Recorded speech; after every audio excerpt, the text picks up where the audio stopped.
Dad, how about we get rid of this pig? Kick out the pig that Anna brings a lot of money? That's what my husband and son were talking about. I decided to pack up and leave. Hey, why did you withdraw the money from the account? He said that, but it was all my money. I didn't come home for about a year after that. And when I saw my husband and son again after a long time, they looked at me as if they had changed. Please come back. My name is Ashley. I'm a 43-year-old office worker. My husband Brandon and I have been married for almost 15 years. Our son Harold is now 17 years old and in high school. Well, he is actually my stepson. My husband was originally married to someone else, but it fell apart soon after the birth of the child.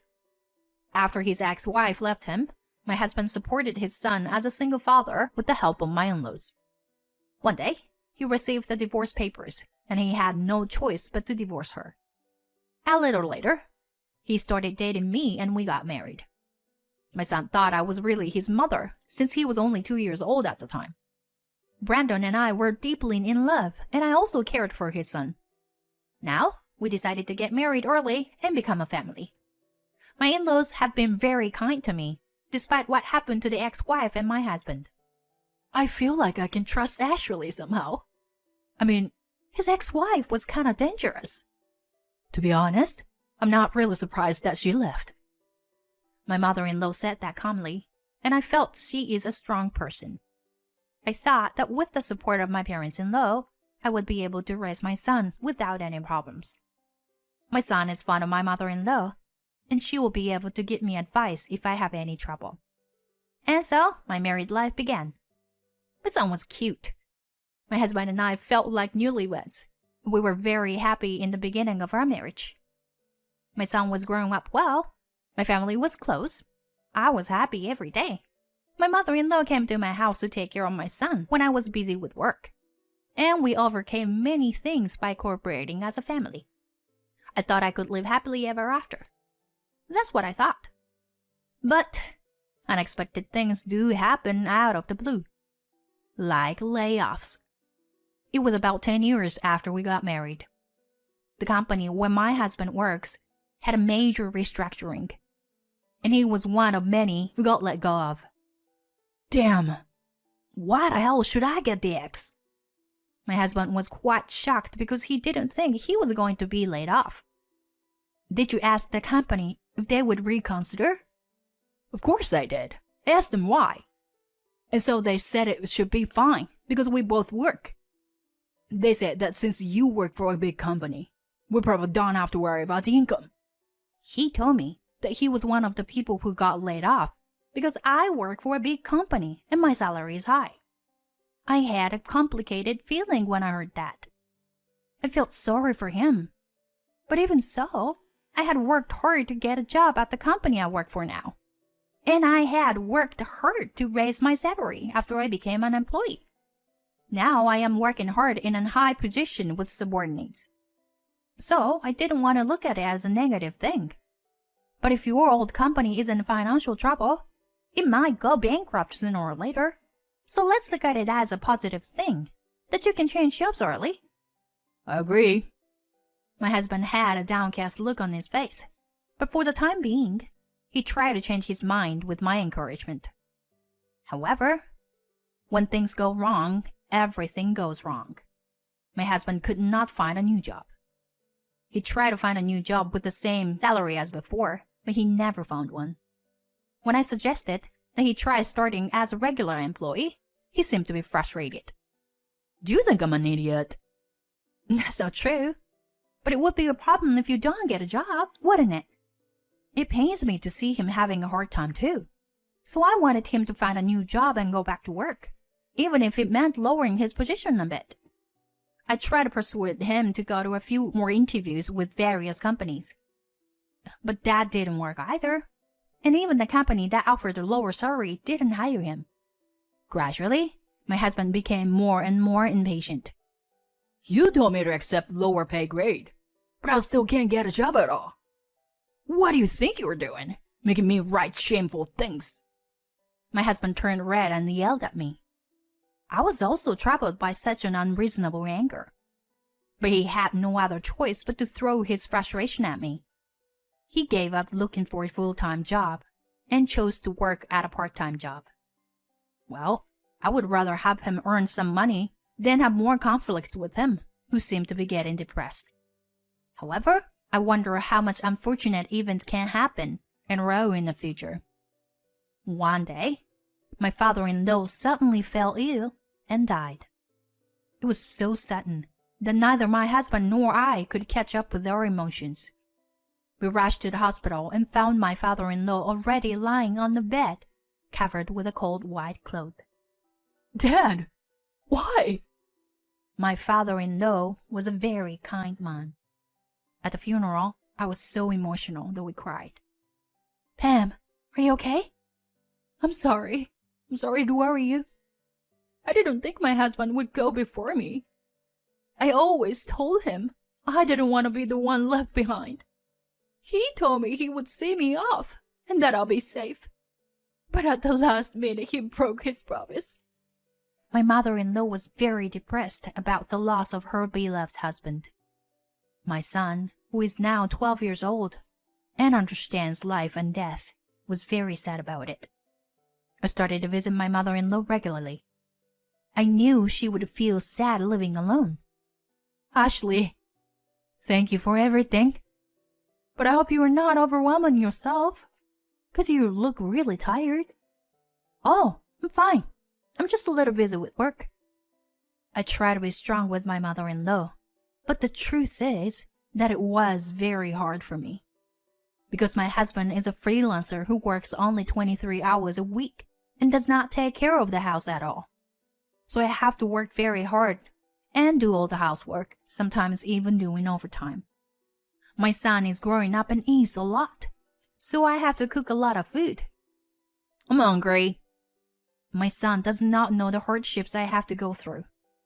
But he selfishly asked me to cook for his own convenience. I'll make it now, so just wait a bit. What the hell? You're so useless. Hey, why are you talking back to your mother like that? Shut up. Then do your chores. Has my son entered his rebellious phase? He started behaving badly toward me. I'm exhausted both mentally and physically. Hey, can you say something to him? Harold's attitude has been a little bit terrible lately. I talked to my husband about it, and he said in a painstaking way. Most sons have that kind of attitude towards their mothers.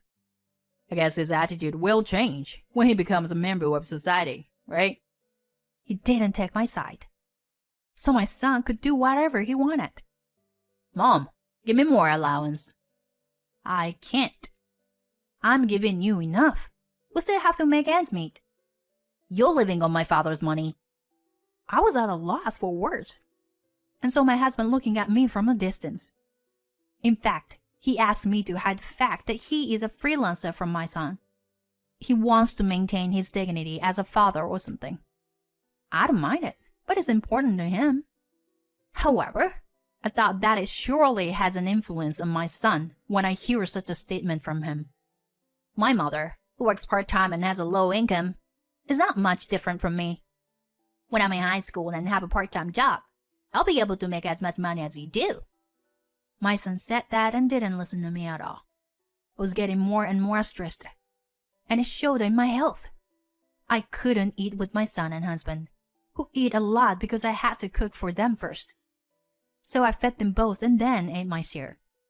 This meant that I had to eat a little later at night, and the stress made me gain weight easily. I found myself gaining 2 pounds, 5 pounds, and then 20 pounds in 6 months. I wasn't fat, but I was a little plump. But my son and husband started to tease me, calling me a pig. You have no self-control. Mom, please don't come to my class. It's embarrassing. My son became more and more brash in junior high, and it was my husband's fault. Hey, why do you have the latest gaming console? I got it for him because he asked for it. Where did you get the money? I took it out of our shared account. Why did you do that? What do you care? It's our money. And as his father, it's my way of bonding with him. Buying him things is how you bond with your kid? What kind of thinking is that? Shut up. If we play games together, we're spending quality time together, right? Don't make a big deal out of it. What you should care about is your own body shape. After that, my husband bought something for my son whenever he asked for it. Because he begged me but I didn't buy him anything, my son started to beg my husband all the time. My son's begging made my husband feel better, and he would buy him anything he wanted. But the money came from our shared account.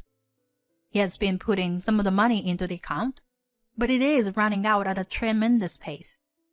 And it seems that even the money I am putting into the account will be used up if I don't do something. When my son became a high school student, my husband bought him expensive wallets and brand name clothes. Probably to lie to my son. If we bought him more expensive things, he would not think that he was a freelancer. However, the money that my husband has in our joint account is running low. I am covering all the living expenses. My husband is completely lacking in this area, but he still buys things for our son with the money in the shared account. This is how he manages his money. He has no intention of bringing more money into the house. My father-in-law passed away a few years ago, and my mother-in-law passed away last year. My husband received his share of the inheritance at the time of their passing, but to be honest, it was not that much. So if my husband continued to spend money at the rate he is now, the money will eventually run out. My son will also want to go to college, so he will have to pay for it. I was very worried if we would be able to make it under such a situation. It was at that time. One day, my son said he wanted a watch that cost several $100s for his birthday. A high school student should not have to carry such a thing. And yet, my husband says, All right. Buy one for yourself too, Dad. Let's get the same brand for both of us. I've reached the end of my patience. Enough! Why would a high school student wear such an expensive thing? Don't waste your money. We can't afford it. I raised my voice, and my husband's eyes widened and he got angry. What? Are you talking back to your own husband? And my son agreed with my husband. That's right. You're just a pig who's rely on Dad's money. When Harold started to make fun of me, my husband joined in. You're such an ugly pig. Dad, why don't you get rid of this pig? She don't even make enough money. I agree. Let's kick out the low-income pig then. I can't stand it. I don't know why I have to be treated like this. I've decided to pack up and leave. The rest is yours to do with, as you please. Well, I don't think you can afford to do that. As I'm packing my bags, my husband and son are grinning. Now there won't be any naggings. I didn't dare to say anything back to them, but just kept silent and packed my bag and left the house. I stayed at a hotel for the time being and withdrew money from my bank account as soon as the next morning. It was the money I had put into the share account. About a week later, I guess.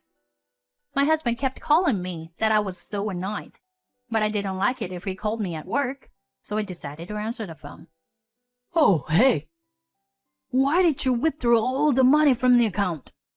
Give me back my money, you thief! My husband suddenly shouted over the phone. It's all my money. You're mistaken. The money in the shared account isn't the only way you put in.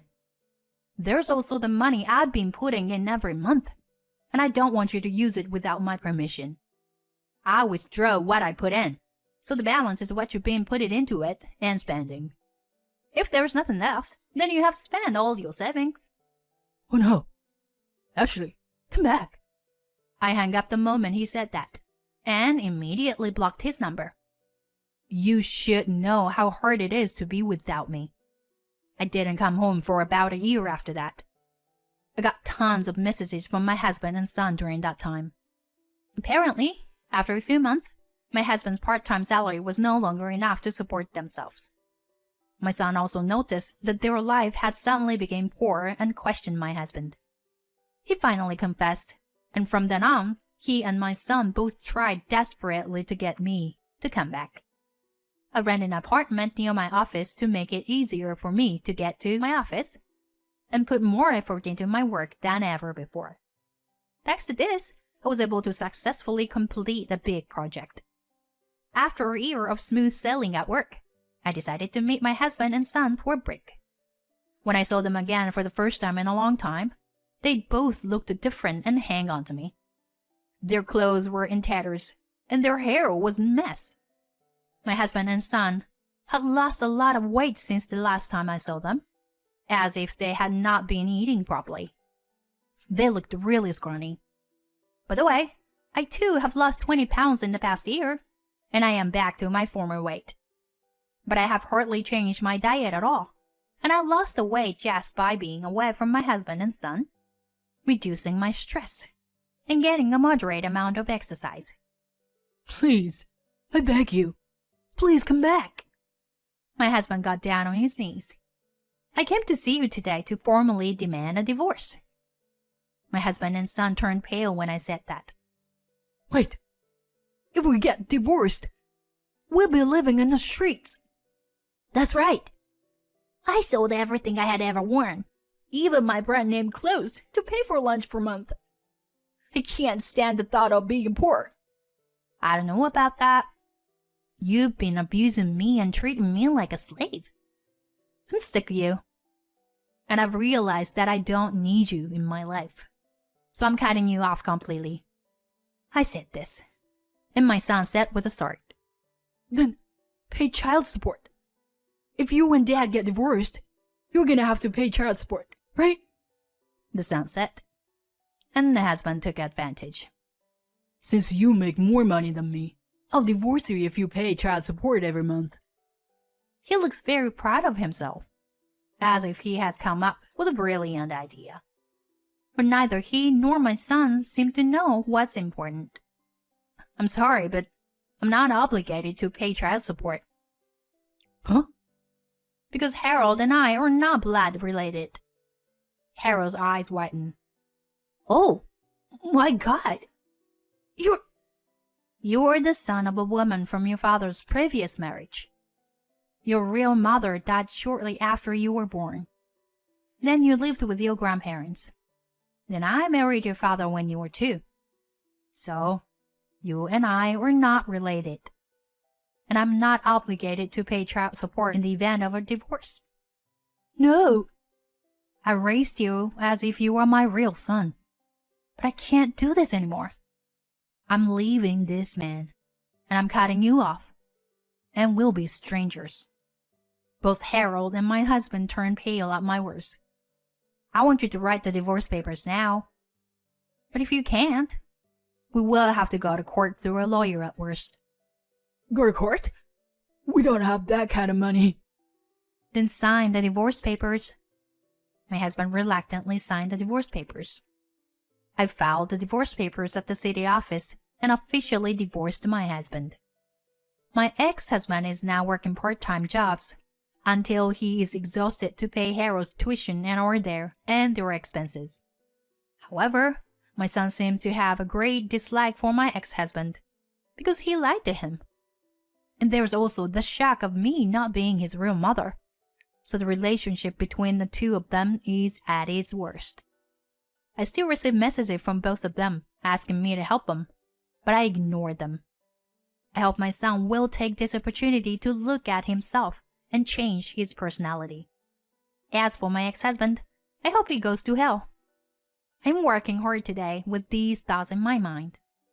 I'm going to put love and marriage aside for a while and aim to achieve more results in my work.